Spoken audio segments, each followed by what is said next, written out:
parliament, chief ministers and state finance ministers. However, opposition parties like the Congress, the left, West Bengal Chief Minister Mamata Banerjee's TMC, DMK and Lalu Yadav's RJD are boycotting the event. जहां आप देख सकते हैं, जो हम आपकी तस्वीरें central hall से दिखा रहे हैं, तमाम केंद्रीय मंत्री, सांसद बस पहुंच गए हैं। संभवतः प्रधानमंत्री और राष्ट्रपति का इंतजार भी किया जा रहा है। कुछ ही समय के बाद 11 बजे इस कार्यक्रम की शुरुआत होगी।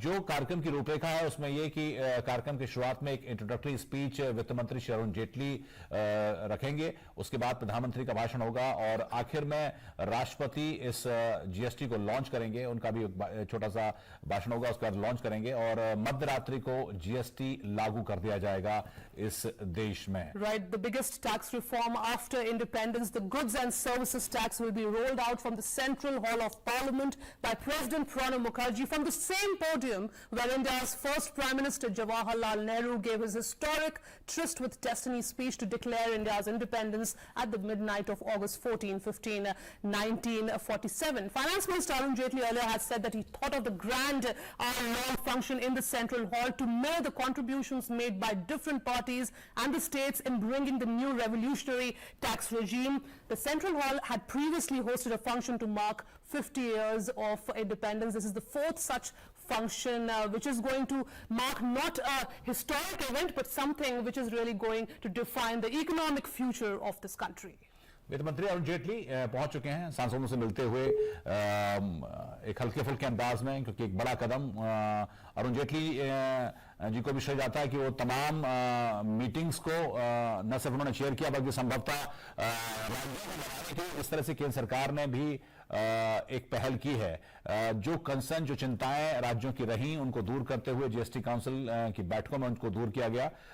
कुछ राज्यों की मांग थी कि इसको थोड़ा और टाला जाए, लेकिन सरकार ने इस बात को उठाना कि 1 जुलाई से ही जीएसटी को लागू किया जाएगा और वो अब क्षण बिल्कुल आ गया है। कुछ ही समय बचा है, तकरीबन 1 घंटा 16 मिनट कह सकते हैं कि 1.25 घंटा है और कुछ ही समय के बाद राष्ट्रपति प्रणब मुखर्जी और प्रधानमंत्री नरेंद्र मोदी पहुंचेंगे। ये सीधी तस्वीरें इस वक्त हम आपको दिखा रहे हैं। The Central Hall is a place of historical significance. The transfer of power on 15th August 1947 from British to Indian hands took place in this hall. The Indian Constitution was also framed in the Central Hall. The Central Hall is considered a very important part of the Parliament building. This is where the Indian Constitution was drafted. The GST document that runs into 213 pages is expected, as Union Finance Minister Arun Jaitley earlier had said, is going to spur growth, competitiveness, indirect tax simplification and greater transparency. A very, very historical moment also for this country. The fact that it's going to GST is a beginning of a new era in terms of economic integration, economic revolution as many are calling it. But will this really also, much depends on the implementation of GST. First 6 months of GST implementation will be very crucial. Senior members of Parliament invited in this event. Many senior dignitaries are also present in this function. हमारे सहयोगी मनोज वर्मा इस वक्त gate number 4 से संसद भवन परिसर से मौजूद हैं। मनोज, क्या कुछ देखा आपने, क्योंकि सेंट्रल हॉल से जो तस्वीरें आ रही हैं पूरा भर चुका है। कुछ ही समय के बाद संभवतः कार्यक्रम शुरू होगा। एक बड़ा दिन, एक ऐतिहासिक दिन कह सकते हैं। जी बिल्कुल अनुराग जी, एक ऐतिहासिक दिन है और 14 अगस्त 1947 की मध्य रात्रि में जैसा नजारा रहा होगा कुछ ऐसा ही सेंट्रल हॉल का नजारा है और खास तौर पे होना भी चाहिए, क्योंकि आज देश की आजादी के बाद सबसे बड़ा जो आर्थिक कर सुधार है वो होने जा रहा है। देश एक ऐसा महत्वपूर्ण फैसला लेने जा रहा है जिसका असर देश की अर्थव्यवस्था पर, हमारी कर प्रणाली पर पड़ना है। आपने जैसा बताया कि तमाम बड़े नेता इस समय संसद भवन पहुंच रहे हैं और सांसदों में जो सत्ता पक्ष के सांसद है खासतौर से उनमें खासा उत्साह है क्षण को लेकर, क्योंकि जीएसटी को पारित कराने के लिए जिस तरह से मोदी सरकार ने एक सहमति के साथ इसका रास्ता निकाला उससे एक उत्साह का माहौल है। लेकिन जिस प्रकार से विपक्ष ने आज खासतौर से कांग्रेस पार्टी, लेफ्ट और दूसरे दलों ने इससे दूरी बनाई है, उसे लेकर कुछ थोड़ी सी निराशा जरूर है और सत्ता पक्ष के सदस्यों का कहना यह था कि अच्छा होता कि आज कांग्रेस पार्टी और विपक्ष के सदस्य भी इस अवसर पर भाग लेते, क्योंकि यह विषय जो है वो किसी एक दल का नहीं है बल्कि देश का है, देश की अर्थव्यवस्था का है, है, लोगों की भलाई का है, कर प्रणाली को बेहतर बनाने का है।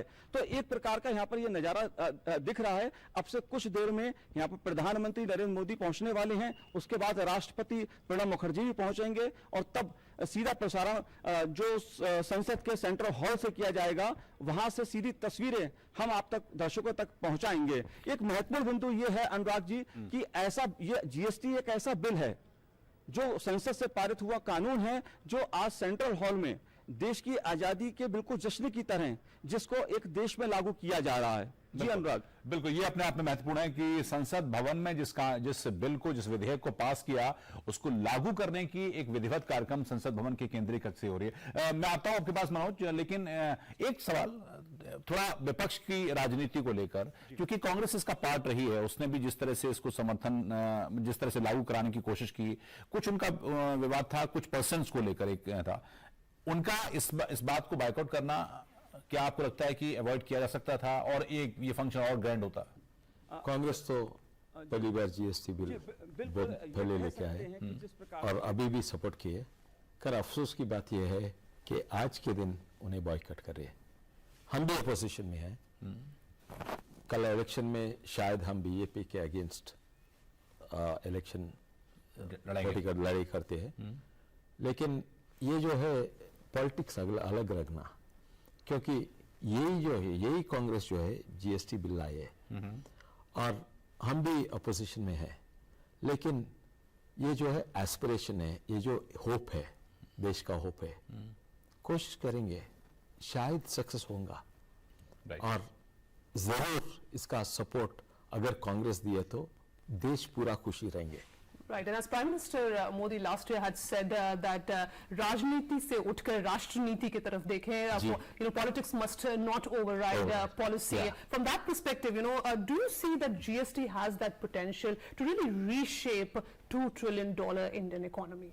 I think so. GST has that potential to relook at the whole political landscape, and this is the opportunities where every party can rise above politics, and it's not for the benefit of the ruling party, it's for their own benefit, including our party.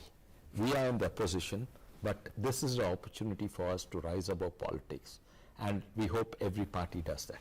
Right. Dr. Chaturvedi, when we talk about the profit and loss component of the GST, there are many sectors which are watching the implementation of GST very, very closely. What, in your opinion, which sectors you think will really have a major, shake-up because of the implementation of GST, or the sectors which are actually going to have a smooth ride with the implementation of GST? See, there are certain sectors which are completely out of the purview. If you see more or less quite a few states. Right, you can see Lok Sabha Speaker Sumitra Mahajan arriving, being greeted by Finance Minister Arun Jaitley, and also being attended by Lok Sabha Secretary General Anup Mishra. Lok Sabha Speaker Sumitra Mahajan will also wait for the arrival of President Pranab Mukherjee. He'll be received and later will be escorted till the Central Hall, which is conducting this huge event, a mega event, the launch of GST. Right, sir. Yeah. So if you see more or less 40% of the revenue of most of the states is from petroleum-based products, and this has been kept out. You have also kept out electricity, you have kept out construction and other sectors. So there are 4 broad sectors which are completely out of your purview. As a result, around 50% of the revenue of the state is out. So the losses would be on the remaining 50% or 60%. So the variability in terms of revenue returns to specific sectors and states would not be very high. And in any case, the GST Council has worked out several different formulations where compensation would be ensured. As a result, the gaps in the tax returns and revenue, particularly if economic activity or production is not happening in a specific state, or it's happening in that specific state. So in either scenario, the compensation would take care of the revenue foregone through a globalized system. Okay. Now, in the last 1 year, we have seen a big, major focus on the whole Digital India initiative. In fact, even the GST will revolve much around the digital literacy, the technological revolution it's going to really bring in. From that perspective, one looks at the present level of digital literacy. You know, we've moved from financial literacy to digital literacy. How far do you feel that the sort of empowerment machinery, empowerment mechanism which must exist in the system as of now really is there for the GST implementation? Theoretically, it's very, very possible. We've seen what happened during the demonetization side. There are some villages who went digital. There are some cities who could not go digital. So it's nothing to do with level of literacy, or it's to do with the level of awareness and the local governments pushing for it. Right. And I think it's theoretically altogether possible. And GST is yet another tool to make it go forward. Okay. But, doctor Sachin, एक सवाल कि आपको याद होगा कि demonetisation के बाद जो नेक्स्ट क्वार्टर आया था, उसके बाद जो भी जो ग्रोथ रेट है वो 6.1% आई थी, तब विपक्ष ने एक चिंता जताई थी। देखिए, हमने तो कहा था आपसे कि इसका इनिशियल इंपैक्ट नेगेटिव आएगा। क्या जीएसटी का initial impact first and second quarter में कुछ नेगेटिव हो सकता है? और क्योंकि उससे क्या होता है कि आपकी इस तरह की न्यूज आती है कि देखिए जो फास्टेस्ट ग्रोइंग इकोनॉमी है उसमें कुछ सेटबैक आया है। देखिए, एक बड़ा कन्विक्शन के साथ ये कदम उठाया गया है और उसमें इतने बड़े पैमाने पर काम होने की संभावना है। आपकी रिपोर्ट ने बताया कि 5 करोड़ तक जीएसटी के जो इनवॉइसेस होंगे वो सिस्टम के एब्जॉर्ब करने की क्षमता है। तो उस बड़े कदम के साथ में कुछ वेरिएशन होगा, जैसा कि हमें खुद एप्रीहेंशन है कि कई चीजें ऐसी क्लासिफाई हो गई हैं अलग अलग ग्रुप्स में। आपने बताया फर्टिलाइजर को वापस कम दर में लाके रखा गया है। ये बदलाव लगातार होते रहेंगे और उसका कुछ असर होगा। ये भी पॉसिबल है कि इस क्वार्टर में उसका इम्पैक्ट ग्रोथ के ऊपर भी हो, लेकिन इससे हमें घबराने की आवश्यकता नहीं है। Right, so हम सभी दिशा में हैं। It's a packed central hall. Senior ministers of the government, they're waiting for the arrival of Pranab Mukherjee. You can see on your television screens.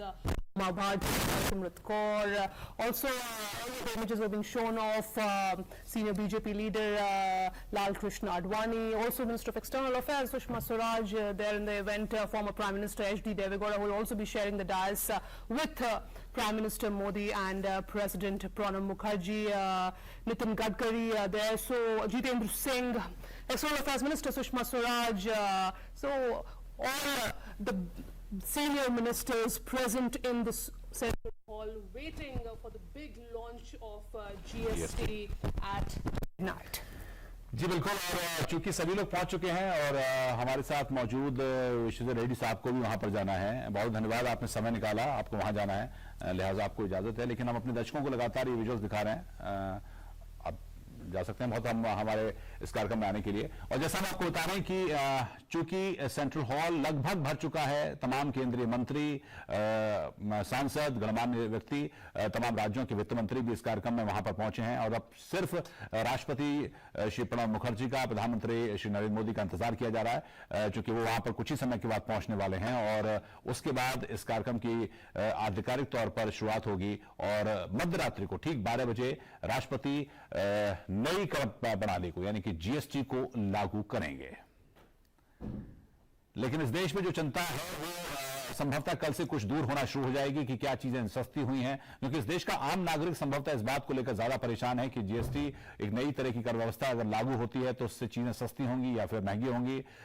मध्यम वर्गीय या फिर जो गरीब तबका है वो इस बात को जानने में, समझने में लगा रहा पिछले कुछ हफ्तों और महीनों में कि आखिरकार चीजें सस्ती हो रही हैं या नहीं, कौन कौन से सेगमेंट में कौन कौन सी चीजें सस्ती होंगी, किस तरह का असर पड़ेगा। हालांकि जानकार इस बात को मानते हैं कि अभी तक पूरी स्थिति साफ तब संभवतः तब हो पाएगी जब ये प्रणाली व्यवस्था लागू की जाएगी। और आज रात से चूंकि लागू होनी है, सरकार ने इस तरह का फैसला किया है, लिहाजा कल के बाद जो कुछ भी स्थिति है वो सामने आना शुरू होगी। कई तरह की चिंताएं, कई तरह की कंप्लेन भी आएंगी कि आखिरकार इसमें लागू करने में, इनवॉइसेस को भेजने में, उनका ऑनलाइन सबमिट करने में किस तरह की दिक्कतें आती हैं। लेकिन अपने आप में एक बड़ा महत्वपूर्ण फैसला सरकार की तरफ से, और जैसा कि हमने आपको बताया कि तकरीबन 17 साल की मेहनत के बाद, तमाम सरकारों की और मंत्रियों की मेहनत के बाद आखिरकार जीएसटी लॉन्च होने जा रहे हैं। एक इस तरह की व्यवस्था जो कि इस देश में एक देश, एक बाजार और एक तरह का कर प्रणाली, एक तरह की कर व्यवस्था लागू होगी। संसद भवन का केंद्रीय कक्ष सेंट्रल हॉल एक ऐतिहासिक एक मौका, और सेंट्रल हॉल वैसे भी गंवा रहा है, और इस बात को लेकर भी ये बात प्रचारित की जा रही है कि एक ऐसा मौका है कि जब 1947 में आजादी की घोषणा मध्यरात्रि में इसी परिसर, इसी भवन से की गई थी, जब देश के प्रधानमंत्री जवाहरलाल नेहरू ने घोषणा की थी भारत की आजादी की और ट्राइस्ट विद डेस्टिनी के तहत, उसी सेंट्रल हॉल में, उसी केंद्रीय कक्ष में एक तरह की नई व्यवस्था, यानी कि देश की आजादी के बाद से एक बड़ा कर व्यवस्था में बदलाव है, और कह सकते हैं कि आखिरकार एक करों के, टैक्सों के उस जंजाल से आजादी है। बहुत से टैक्स को इसमें तकरीबन, ये विजुअल्स आप देख रहे हैं, कुछ ही समय के बाद संभवतः राष्ट्रपति और प्रधानमंत्री का काफिला पहुंचेगा। केंद्रीय मंत्री श्री अनंत कुमार दिखाई दे रहे हैं। Right, so Parliamentary Affairs Minister Anant Kumar, Lok Sabha Speaker Sumitra Mahajan, Secretary General Lok Sabha Anup Mishra, Finance Minister Arun Jaitley, waiting for the arrival of Prime Minister Narendra Modi and President Pranab Mukherjee. A midnight joint parliamentary event is celebratory in nature. The first time that a joint parliamentary event at midnight would not really be commemorating a historic event of the past, but rather welcoming an economic change for the country's future. Nearly 1,000 people are witnessing the launch of what is being called the biggest tax reform since independence, and that's the arrival of Prime Minister Narendra Modi. The mind behind the launch of goods and services tax, bringing in the centre and states together on one page to implement, really mooting the whole Team India concept, being greeted by Lok Sabha Speaker Sumitra Mahajan, Finance Minister Arun Jaitley, Parliamentary Affairs Minister Anant Kumar. They're now waiting for the arrival of the President Pranab Mukherjee. Interestingly, President Pranab Mukherjee earlier, when he was the Finance Minister, had piloted the first constitutional amendment bill to bring in GST in 2011 when he was Finance Minister with the previous UPA government, and now as the President he will be marking this historic event with the formal passage of GST, when GST will be implemented all across the nation. One tax, one nation, though in reality it's still not one tax, there are 4 different tax slabs. But again, a historic moment for everybody. As you saw, it's a packed central hall. All members of parliament are there, chief ministers and state finance ministers, senior ministers of the NDA government. On the other side, the opposition parties like the Congress, the left, the TMC, the RJD, the DMK are boycotting this event. Finance Minister Arun Jaitley earlier had said that the whole idea of a grand function in the Central Hall was to mirror the contributions being made by different parties and the states in bringing the new revolutionary tax regime. जी हाँ, तो GST या कहें कि एक देश में एक तरह का कानून मसला वस्तु और सेवा कर, यानी कि गुड्स एंड सर्विस टैक्स का के लागू होने का नहीं है। ये अच्छा लगता है इस पूरे सुनना कि पूरे देश में एक तरह की चीज। उपराष्ट्रपति श्री हामिद अंसारी भी पहुंचे हैं, उनका स्वागत करते हुए प्रधानमंत्री श्री नरेंद्र मोदी, वित्त मंत्री अरुण जेटली मौजूद हैं, लोकसभा की speaker Shrimati Sumitra Mahajan, secretary general Lok Sabha Shri Anoop Mishra ji भी मौजूद हैं, और इंतजार किया जा रहा है राष्ट्रपति प्रणब मुखर्जी के आने का, जिनके स्वागत के लिए तमाम लोग अभी इंतजार कर रहे हैं। ये है सेंट्रल हॉल का दृश्य, जहां पर तमाम मंत्री, केंद्रीय मंत्री, सांसद, राज्यों के वित्त मंत्री, राज्यों के मुख्यमंत्री पहुंच गए हैं, और ये अपने आप में एक ऐतिहासिक क्षण है, क्योंकि मसला दरअसल एक पूरे देश में एक चीज एक ही दाम पर मिलेगी। देश में 2 तरह के टैक्स अब नहीं देने पड़ेंगे, लेकिन जितना ये सुनने में अच्छा लग रहा है या फिर एक बड़ा मौका है, लेकिन इसमें जितने की बाधाएं आई हैं वो भी अपने आप में, ये सफर 17 सालों में भी बड़ा रोमांचकारी रहा है। जिस तरह की बहस संसद भवन में देखने को मिली, सुनने को मिली, वो भी अपने आप में बड़ी दिलचस्प रही है। इसको लेकर जिस तरह का एक गतिरोध बना रहा, बीजेपी, कहा नहीं जाता है कि जब बीजेपी विपक्ष में थी तब इसका विरोध किया था, लेकिन कांग्रेस की तमाम कोशिशों के बाद भी उस समय पास नहीं हो पाया, लेकिन जब बीजेपी सत्ता में आई तो उसने न सिर्फ तमाम विपक्षी पार्टियों को मनाया, उनकी बातों को माना और संभवतः इस नतीजे पर पहुंची कि देश में जीएसटी लागू हो पाए। एक समय तो ऐसा भी था जब लग रहा था कि यह मामला और लंबा खिंचेगा, पता नहीं तमाम पार्टियां राजी होंगे नहीं होंगी, अगर राजी होती हैं तो राज्यों की अपनी जो चिंताएं हैं वो कहां तक दूर होती है। तो एक तरह का तमाम बाधाओं को पार करते हुए आज यहां पर पहुंचे हैं, लिहाजा प्रधानमंत्री ने सोचा कि इसको भव्य तरीके से लॉन्च किया जाए। और चूंकि अपने आप में एक ऐतिहासिक कदम इसलिए भी है क्योंकि अब नई तरह की कर व्यवस्था हो जाएगी। एक नई आदत संभवतः व्यापारियों को भी डालनी होगी कि किस तरह से व्यापार किया जाए, किस तरह से टैक्स जमा किया जाए, किस तरह से ऑनलाइन चीजों को सबमिट किया जाए, ताकि देश में टैक्स का ढांचा, टैक्स नेट बढ़ सके। सरकार की आमदनी होगी, सरकार की अगर आमदनी होती है तो देश के विकास के लिए काम आता है। मुख्य तौर पर यह बात समझ में आती है। कुछ जो चिंताएं हैं लोगों की वो इसके इंप्लीमेंटेशन को लेकर हैं। चिंताएं इस बात को लेकर हैं कि अगर नई कर व्यवस्था जो लागू होती है, 4 तरह के स्लैब हैं, या कहें कि जो 5 तरह के स्लैब हैं, 5, 12, 18, 28 या उससे ज्यादा के, उसमें आने के बाद जो आमतौर पर चीजें हैं, जो रोजमर्रा की चीजें हैं, उसमें किस तरह का बदलाव आएगा, चीजें सस्ती होंगी या महंगी होंगी, इसको लेकर कुछ चिंता है, जिसको लेकर कुछ लोगों ने विरोध भी किया है।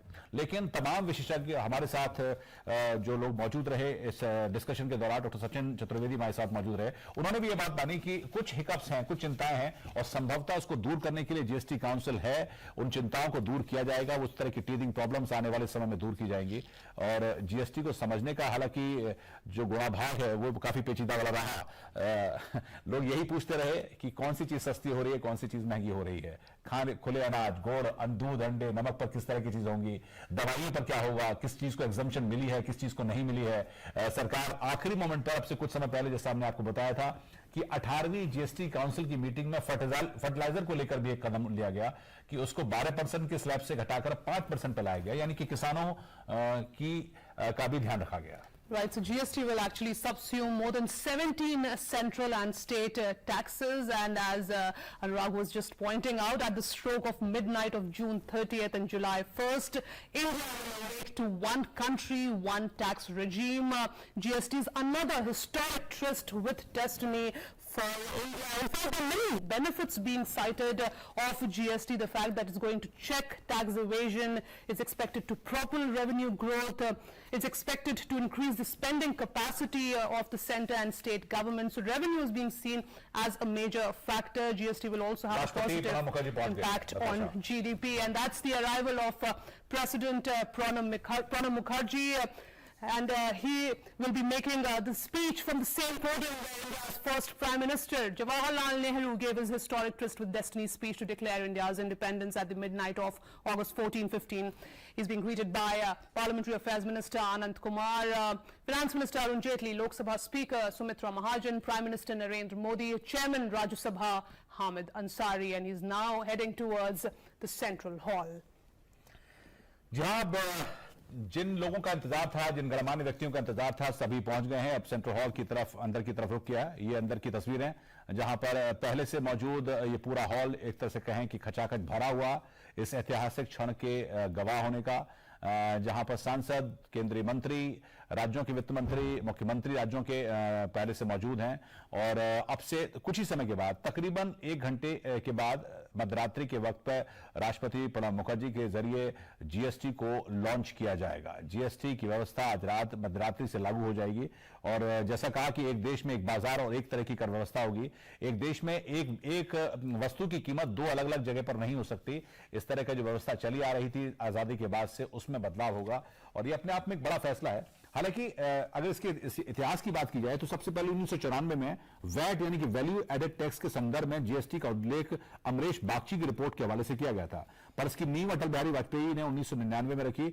उनको इस बात की सलाह उनकी इकोनॉमिक एडवाइजरी बोर्ड ने दी थी। यह ध्यान रखने लायक बात यह भी है कि उस वक्त तक देश ने न तो उस तरह के कंप्यूटर, उस तरह की इंटरनेट की व्यवस्था थी, लेकिन उस वक्त भी इस बात को माना गया कि इस व्यवस्था को लागू करने की दिशा में कदम बढ़ाए जाएं, और अटल बिहारी वाजपेयी की सरकार ने इस दिशा में कदम बढ़ाया था। बाद में यूपीए 1 और यूपीए 2 की सरकार ने भी इस दिशा में महत्वपूर्ण कदम उठाए, और आज जाकर एनडीए की सरकार ने, यानी कि 2014 में आई सरकार ने इस दिशा में बहुत तेजी से कदम उठाए, चीजों को लागू करवाया और विपक्षियों की बात भी मानी। Right, it's President Pranab Mukherjee heading towards the Central Hall. Pranab Mukherjee, as the former finance minister, also has his contribution in the GST. He had piloted the first constitutional amendment bill to bring in GST in 2011 when he was finance minister with the previous UPA government. So we're sure that he had his own element in the GST, and it's a great moment for him as well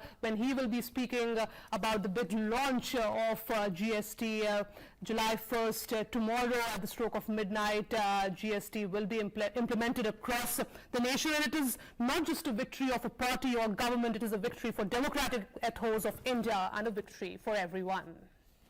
जी हाँ, तमाम राज्यों तमाम पार्टियों को invite किया गया था, लेकिन महामहिम राष्ट्रपति जी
His Excellency the President,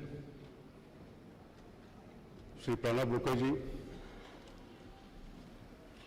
the Vice President, the Honorable Shri Hamid Ansari, the Prime Minister, the Honorable Shri Narendra Modi ji, the Speaker of the Lok Sabha, the Honorable Srimati Sumitra Mahajan, a former Prime Minister and senior leader of the country, Shri H.D. Devagowda ji, everyone from the members of the Council of Ministers to the ministers of the state governments, officials, members of Parliament, and other dignitaries assembled on this historic occasion. We are assembled today for an important moment in the journey of our great nation.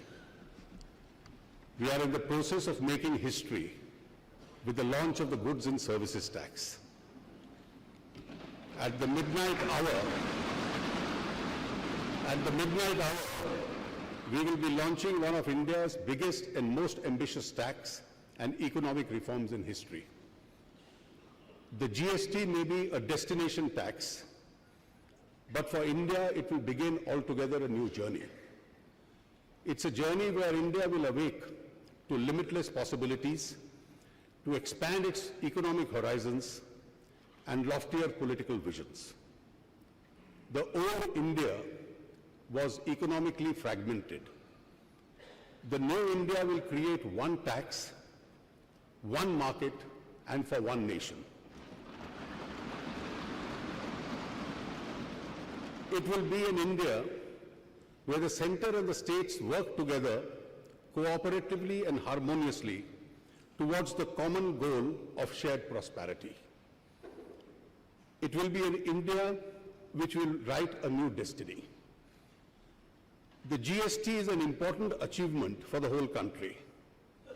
The unanimity of support for the Constitution Amendment and the consensus-based work of the GST Council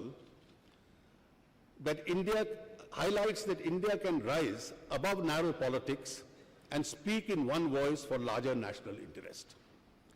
The quality and the maturity of the debate leading to the Constitution Amendment and in the GST Council underscores this point, that India can collectively think and act with maturity for a broader purpose.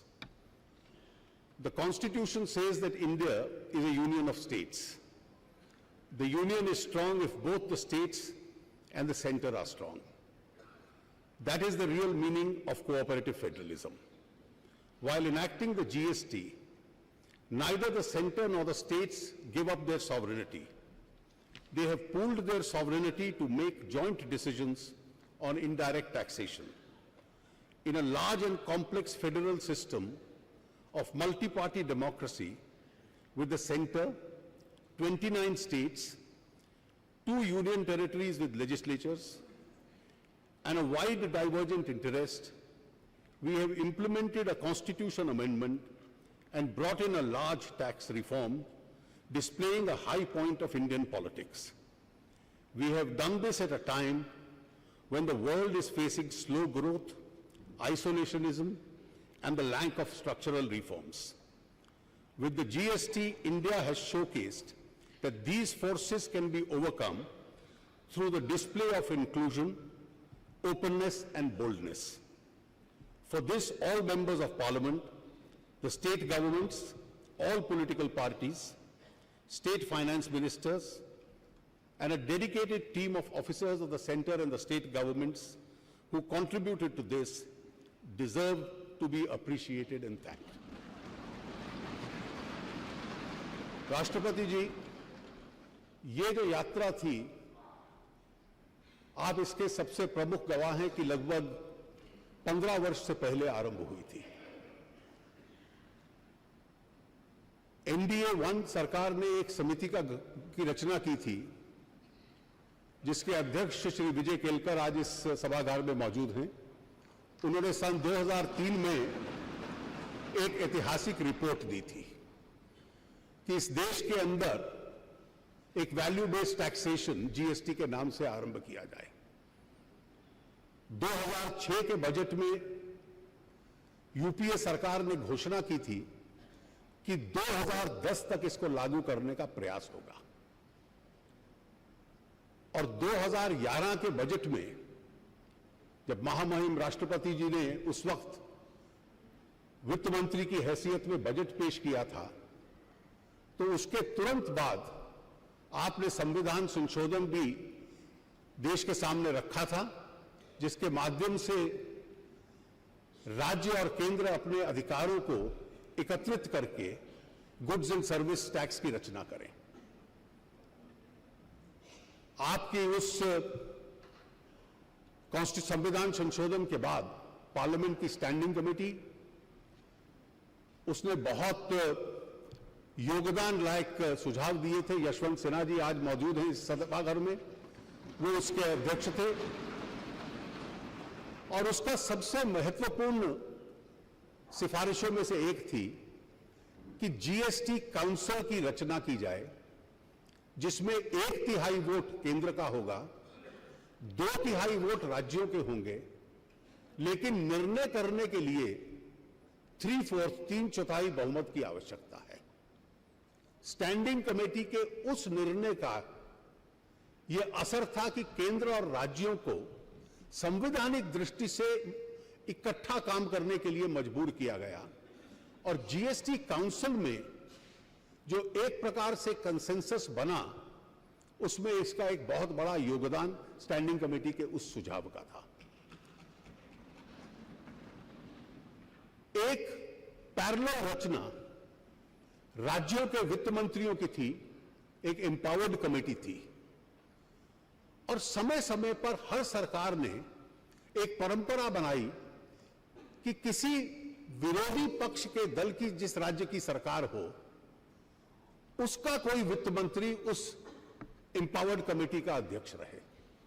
पहले अध्यक्ष doctor असीम दास गुप्ता हमारे बीच में हैं और बहुत वर्षों तक देश में उन्होंने कंसेंसस बनाने का एक बहुत बड़ा काम किया। मुझे स्वयं उनका आभार इसलिए भी व्यक्त करना है कि मुझे पहली शिक्षा जीएसटी पे उनसे ही मिली थी, एक बैठक में। प्रोफेसर दास गुप्ता के बाद जम्मू कश्मीर के श्री अब्दुल रहीम राठौर, श्री सुशील मोदी, उसके बाद केरल के Shri KM. Money, I think mister money is also here, और फिर बंगाल के डॉक्टर अमित मित्रा, ये एक राज्यों के बीच में आम राय बनाते रहे। और इस पूरे इतिहास के बाद इस देश ने की राजनीति ने ऐसी एक मैच्योरिटी का एक उदाहरण पेश किया, जिसका सबसे बड़ा सबूत यह था कि संविधान संशोधन संसद के दोनों सदनों में सर्वमत से पास हुआ, जिससे जीएसटी काउंसिल की रचना हुई। उस रचना के बाद काउंसिल की पहली जिम्मेवारी थी कि केंद्र के लिए और राज्यों के लिए कानून बनाए। वो सभी कानून 5 केंद्र के लिए, 1 सभी राज्यों के लिए सर्वसम्मति से बने। संसद ने उसे सर्वसम्मति से पास किया, राज्यों ने एक मत से पास किया, और आज वो एक वास्तविकता के रूप में हमारे सामने आया है। जीएसटी काउंसिल 18 बार मिल चुकी है।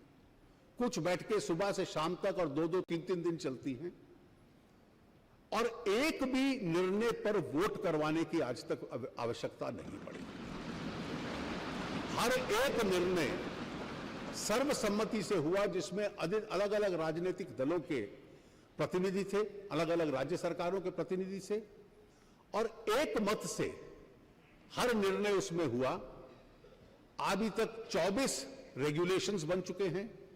राज्य और केंद्र के अधिकार क्षेत्रों के बारे में बंटवारा क्या रहेगा, उस पर निर्णय हो चुका है। 1211 कमोडिटीज हैं जिसपे टैक्सेशन तय करना था। बिना मतभेद के, बिना किसी डिसेंट के एक कमोडिटी का टैक्स सर्वमत से तय हुआ। और उसके पीछे भी 2 सिद्धांत थे कि एक, आम और गरीब आदमी पर ज्यादा बोझ ना पड़े, रेवेन्यू न्यूट्रल रहे, कि जितना राजस्व राज्य और केंद्र इकट्ठा करते हैं कम से कम वो बरकरार रहे, और जो मौजूदा टैक्सेशन ढांचा है उससे बहुत अधिक किसी के ऊपर बोझ ना पड़े। Principle of equivalence, revenue neutrality, and know unnecessary burden on the weaker sections. और इसका स्वाभाविक एक लाभ हमारे देश को होने वाला है। आज की जो व्यवस्था थी, उस व्यवस्था में राज्यों में और केंद्र में मिलाकर 17 ट्रांजैक्शन टैक्स है, 1717, 23 सेस हैं। उन सब को समाप्त कर दिया गया है और उनके स्थान पर केवल एक टैक्स रहेगा। उस हर टैक्स के लिए अलग रिटर्न जाता था, आज एक रिटर्न जाएगा। हर एक असेसी को अलग अलग टैक्सेशन अधिकारियों के साथ इंटरफेस करना पड़ता था। आज केवल उसको अपने सॉफ्टवेयर के साथ एक रिटर्न के माध्यम से इंटरफेस करना पड़ेगा और केवल सॉफ्टवेयर के ऊपर रजिस्ट्रेशन ले लेना और उस रजिस्ट्रेशन के बाद हर महीने की 10 तारीख तक केवल एक फॉर्म भरना कंप्यूटर पे कि मेरी पिछले महीने की ट्रांजैक्शन क्या है उस पर डाल देना और उसके माध्यम से टैक्स के ऊपर टैक्स न लगना, यह इसकी विशेषता है।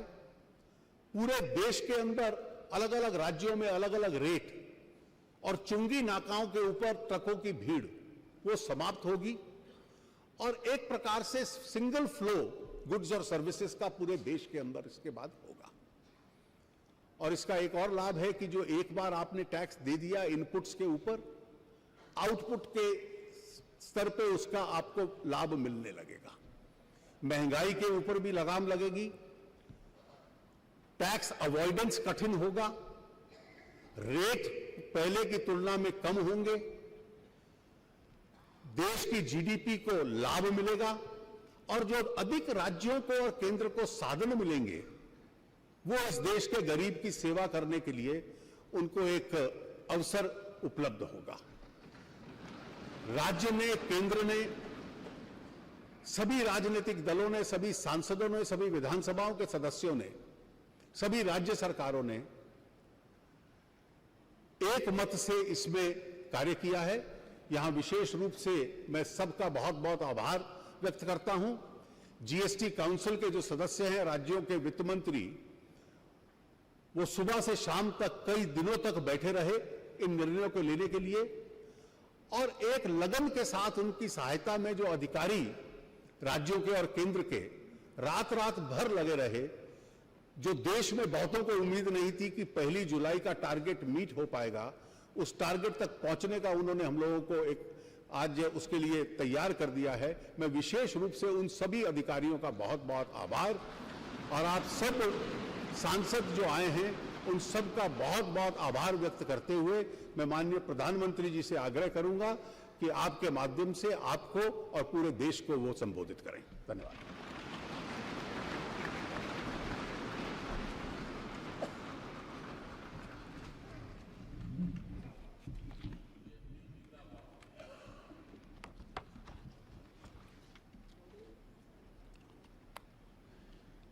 आदरणीय राष्ट्रपति जी,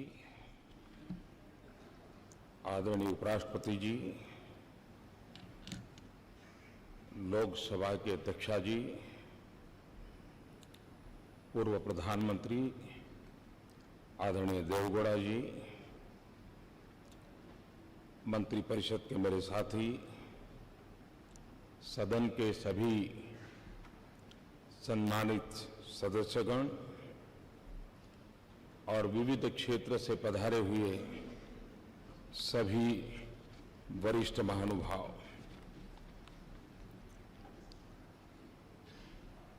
राष्ट्र के निर्माण में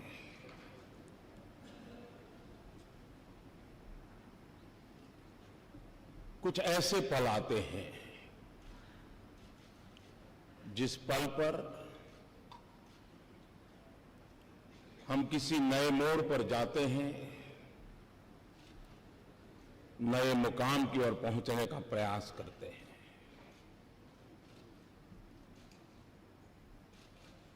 आज इस मध्यरात्रि के समय हम सब मिलकर के देश का आगे का मार्ग सुनिश्चित करने जा रहे हैं।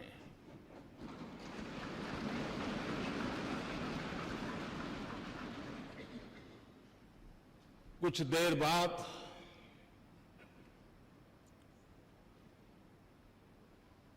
देश एक नई व्यवस्था के ओर चल पड़ेगा। 125 करोड़ देशवासी इस ऐतिहासिक घटना के साक्षी हैं।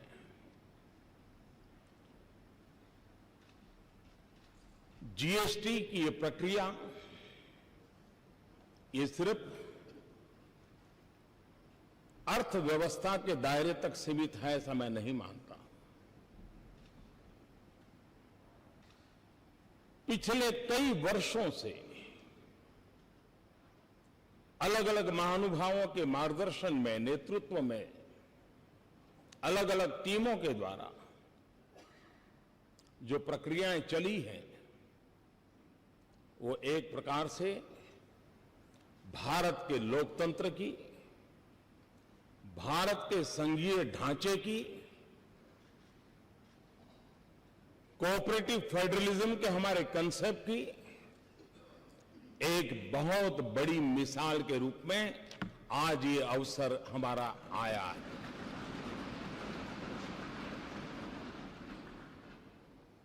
इस पवित्र अवसर पर आप सब अपना बहुमूल्य समय निकाल करके आए हैं। मैं हृदय से आपका स्वागत करता हूं, आपका आभार व्यक्त करता हूं।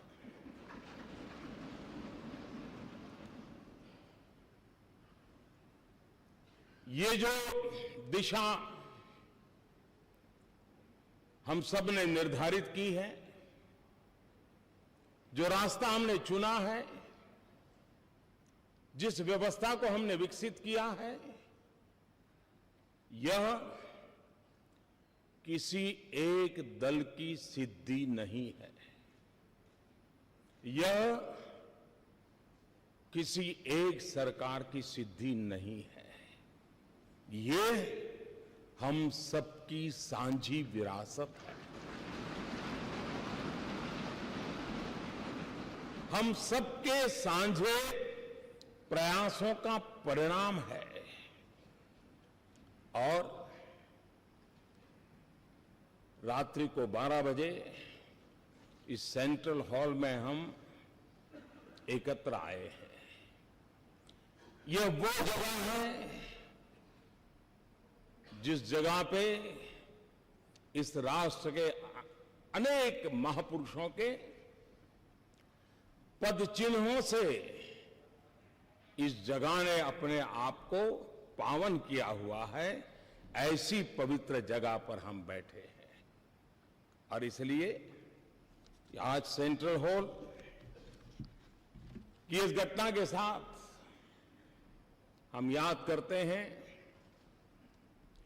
9 दिसंबर 1946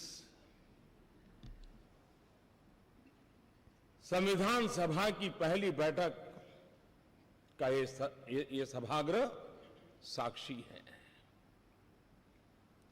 हम उस स्थान पर बैठे हैं जब संविधान सभा की प्रथम बैठक हुई।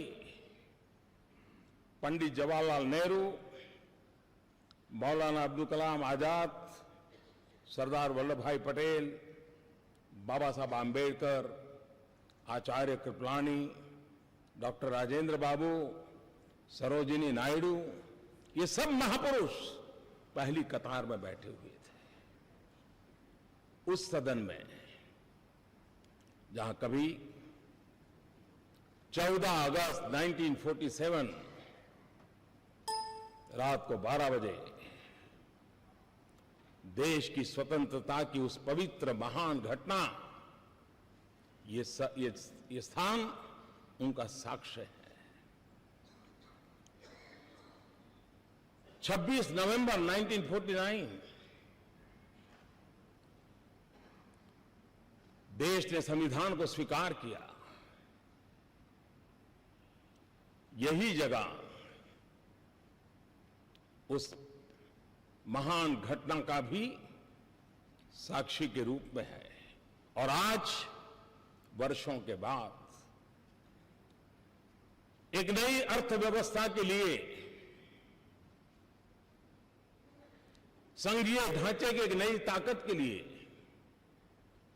जीएसटी के रूप में इसी पवित्र स्थान से बढ़कर के मैं समझता हूं कोई और स्थान नहीं हो सकता है इस काम के लिए।